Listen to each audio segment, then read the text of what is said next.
നമസ്കാരം, ഞാൻ നിങ്ങളുടെ സ്വന്തം അശ്വിൻ.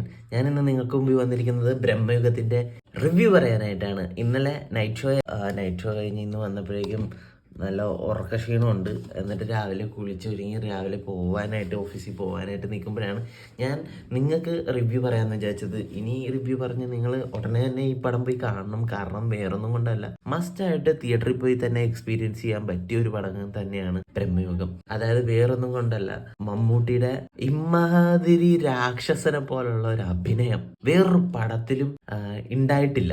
അജാതി പുള്ളി ഓരോ വേഷങ്ങൾക്കും അതിൻ്റെതായിട്ടുള്ള സിമിലാരിറ്റി ഇല്ല. ഒരു വേഷം പോലെ തന്നെ സിമിലർ ആയിട്ട് തോന്നുന്ന വേറൊരു വേഷം ഇല്ല. ഇനി അത് ചെയ്യത്തുമില്ല. അങ്ങനെ ഓരോ ക്യാരക്ടറിനും ഓരോ അഭിനയ മികവ് കൊണ്ടുവരുന്ന ഒരു നടനാണ് നമ്മുടെ സ്വന്തം മമ്മൂക്ക. അപ്പോൾ അത് മാത്രമല്ല, മമ്മൂക്കേനെ മാത്രം പറ്റി പറഞ്ഞിട്ട് കാര്യമില്ല. മമ്മൂക്കയ്ക്ക് ഒപ്പം തന്നെ ഇടപിടിച്ച് നല്ല കട്ടയ്ക്ക് അഭിനയിച്ച അർജുന അശോകനാണ്. അർജുന അശോകൻ അതിൻ്റെ അകത്ത് തേവൻ എന്ന് പറയുന്ന പാണന്റെ ക്യാരക്ടറാണ് ചെയ്തിരിക്കുന്നത്. അതും നല്ല തുടക്കം തൊട്ട് അവസാനം വരെ അർജുന അശോകൻ നല്ല പോലെ പെർഫോം ചെയ്തിട്ടുണ്ട്.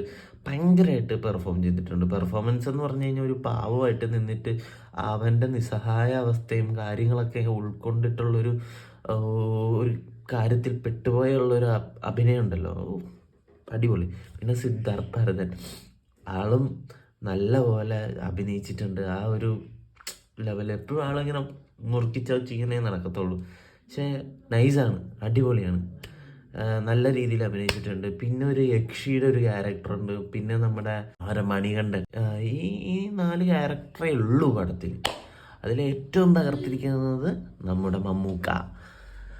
അടിപൊളിയായിരുന്നു. ഞാൻ ആ ട്രെയിലർ കണ്ടപ്പോൾ തന്നെ ഒരുപാട് വെയിറ്റ് ചെയ്ത് വന്ന് കാണാൻ ആഗ്രഹിച്ചൊരു പടമാണ്. അതും നൈറ്റ് തന്നെ എനിക്ക് ഇത് നല്ല ഡോൾബി അറ്റ്മോസ് ഉള്ള തിയേറ്ററിൽ തന്നെ പോയി കാണണമെന്നുണ്ടായിരുന്നു. അതുകൊണ്ട് ഞാൻ പാരഡൈസ് ചൂസ് ചെയ്തു. സ്ക്രീനിൻ്റെ ഫ്രണ്ടിൽ തന്നെ കുറച്ചങ്ങ് മാറിയിട്ട് തന്നെ. പടത്തിൽ പേടിപ്പിക്കാനുള്ള കാര്യങ്ങളുണ്ടോ എന്ന് ചോദിച്ചു കഴിഞ്ഞാൽ പേടിപ്പിക്കാനുള്ള കാര്യങ്ങളൊക്കെ 1, 2, 3 ഒളിഞ്ഞിരിപ്പുണ്ട്. പ്രത്യേകിച്ച് പേടിപ്പിക്കുന്നുള്ള സീൻസിനെക്കാളും കൂടുതൽ അതിലെ ഈ ക്രിസ്റ്റോ സേവിയറിൻ്റെ സൗണ്ട് എഫക്റ്റാണ്, BGM ആണ്. നമ്മളെല്ലാ സിനിമയിലും ഒരു സീൻ കാണുമ്പോഴായിരിക്കുമല്ലോ പേടിക്കുന്നത്. പക്ഷെ ഇത് ചില BGM ഒക്കെ കേൾക്കുമ്പോഴായിരിക്കും നമ്മൾ പേടിക്കുന്നത്. അതേപോലത്തെ സാധനമാണ് ക്രിസ്റ്റോ സേവിയർ ബ്രഹ്മയുഗത്തിൽ ചെയ്തു വെച്ചിരിക്കുന്നത്. ഇതിൻ്റെ ആർട്ട് വർക്കും കാര്യങ്ങളും ഒക്കെ എല്ലാം നല്ല ഒരു പഴയ ഒരു തറവാടൊക്കെ കാണിക്കുമ്പോൾ അത് ക്ഷയിച്ച തറവാട് ആ രീതിയിലുള്ള പടത്തിൽ ചെയ്തു വെച്ചിട്ടുണ്ട്. നമുക്ക് തന്നെ കാണുമ്പോൾ പിന്നെ ചില ഇംഗ്ലീഷ് സിനിമയിലൊക്കെ കാണുന്ന കുറച്ച് സാധനങ്ങൾ, 2 സാധനങ്ങൾ ഞാൻ അതിൽ കണ്ടായിരുന്നു. അത് നിങ്ങൾ പടം കാണുമ്പോൾ നിങ്ങൾക്ക് മനസ്സിലാവും. അതൊന്നും ഒരിക്കലും നമുക്ക് ബോറടിക്കത്തില്ല.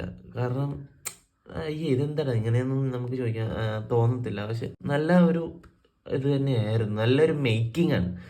നൈറ്റ് ബ്ലാക്ക് ആൻഡ് വൈറ്റ് പടം നമ്മൾ തുടക്കം തൊട്ട് അവസാനം വരെയും അത് ടൈറ്റിൽ എഴുതി അവസാനിക്കുന്ന വരെയും പടം ഫുള്ള് ബ്ലാക്ക് ആൻഡ് വൈറ്റ് ആണ്. ഒരിക്കലും നമുക്ക് ബോറടിക്കത്തില്ല. നമുക്ക് കഥ എക്സ്പെക്ട് ചെയ്യാൻ പറ്റത്തില്ല. എനിക്ക് ലാസ്റ്റ് എൻഡ് ചെയ്തപ്പോൾ എൻഡിങ് അത്ര സ്മൂത്തായിട്ട് എനിക്ക് തോന്നിയില്ല.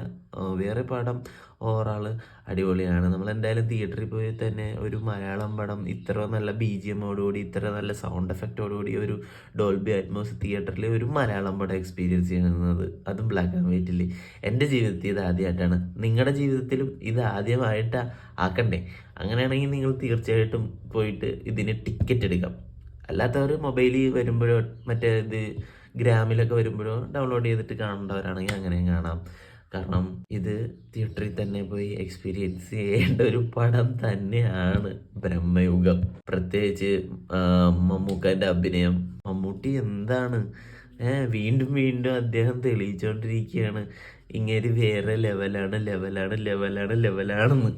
എൻ്റെ പൊന്നോ, രാക്ഷസ നടികൻ. ഈ പടം കഴിഞ്ഞിട്ടുള്ള ഒരുപാട് കമൻറ്റിൻ്റെ താഴെ വന്നത് ആ രാക്ഷസ നടികൻ. അപ്പൊ പുള്ളിക്ക് പുതിയൊരു പേരും വീണ്, രാക്ഷസ നടികൻ. അമ്മാതിരി രാക്ഷസനെ പോലുള്ള ഒരു അഭിനയം. ചിലപ്പോൾ ചിരിച്ചുകൊണ്ടിരിക്കുന്ന ആ ഒരു സമയത്ത് തന്നെ ഒരു കലിപ്പൊരു എക്സ്പ്രഷൻ ഇടും. അതുപോലെ ഒരുപാട് എക്സ്പ്രഷൻ ഇതിൻ്റെ അകത്ത് മമ്മൂക്കുണ്ടോ. എല്ലാത്തിലും പല ഫേസിൻ്റെ ഷെയ്ഡും എക്സ്പ്രഷനൊക്കെ പല രീതിയിലാണ് ഇടുന്ന. അത് കാണുമ്പോൾ തന്നെ നമുക്ക് പെട്ടെന്ന് ചിരിച്ചുകൊണ്ടിരിക്കുന്ന കൊടുമൻ പോറ്റി പെട്ടെന്ന് നമ്മൾ നോക്കുമ്പോൾ ഒരു വേറൊരു മുഖമായിരിക്കും. എല്ലാത്തിലും ഡിഫറെൻറ്റ് ഫേസാണ് അതിൻ്റെ അത്. ഇതിൽ ഒരു ക്യാരക്ടറിനെ ബിൽഡപ്പ് ചെയ്യാൻ വേണ്ടിയിട്ട് മമ്മൂക്ക എടുത്ത എഫക്റ്റ് അപ്രിഷ്യേറ്റ് ചെയ്തേ പറ്റത്തുള്ളൂ. എന്തായാലും നിങ്ങൾ തിയേറ്ററിൽ പോയി തന്നെ ഇത് എക്സ്പീരിയൻസ് ചെയ്യുക. എന്തായാലും മസ്റ്റ് വാച്ച് ഇൻ തിയേറ്ററിൽ ഉള്ള ഒരു പടം തന്നെയാണ് ഇത് എൻ്റെ ജെന്യുവിൻ റിവ്യൂ ആണ്. ഇതിലാരും കയറി ചൊറിയാൻ വരണ്ട. അപ്പോൾ പടം കണ്ടവരാണെങ്കിൽ താഴത്ത് കമൻറ്റ് ചെയ്യുക, നിങ്ങൾക്ക് എങ്ങനെ ഇഷ്ടപ്പെട്ടിട്ടുണ്ട്, ഇഷ്ടപ്പെടായികയുണ്ടോ, അങ്ങനെയുള്ള കാര്യങ്ങളൊക്കെ വീഡിയോക്ക് താഴെ കമൻറ്റ് ചെയ്യുക. അപ്പോൾ എല്ലാവരും ഫാമിലി ആയിട്ട് തന്നെ പോയി കാണുക, വീട്ടുകാരെയൊക്കെ കാണിച്ചു കൊടുക്കുക. ഇങ്ങനൊരു ബ്ലാക്ക് ആൻഡ് വൈറ്റ് പടമൊക്കെ പണ്ട് അവർ കണ്ടതായിരിക്കും. ഇപ്പം ഇത്രയും സൗണ്ട് എഫക്റ്റും ഇത്ര നല്ല സാങ്കേതിക വിദ്യകളൊക്കെ ഉയർന്നു വരുന്ന നല്ലൊരു തിയേറ്ററിൽ പോയി കാണുമ്പോഴേക്കും കുറച്ചും കൂടെ നല്ല അവർക്കത് എക്സ്പീരിയൻസ് ചെയ്യാൻ പറ്റും. നിങ്ങളുടെ പാരൻസിനെയൊക്കെ കൊണ്ടുപോയി കാണിക്കുക. ഞാൻ എന്തായാലും അച്ഛനെയും അമ്മേനെ ഒന്നും കൊണ്ടുപോയി കാണിക്കാമെന്ന് വിചാരിച്ച് തന്നെ ഇരിക്കുകയാണ്. അപ്പോൾ എന്തായാലും അടുത്തൊരു വീഡിയോ ആയിട്ട് വരുന്നവരേക്കും this is bye bye from yours Ashwin.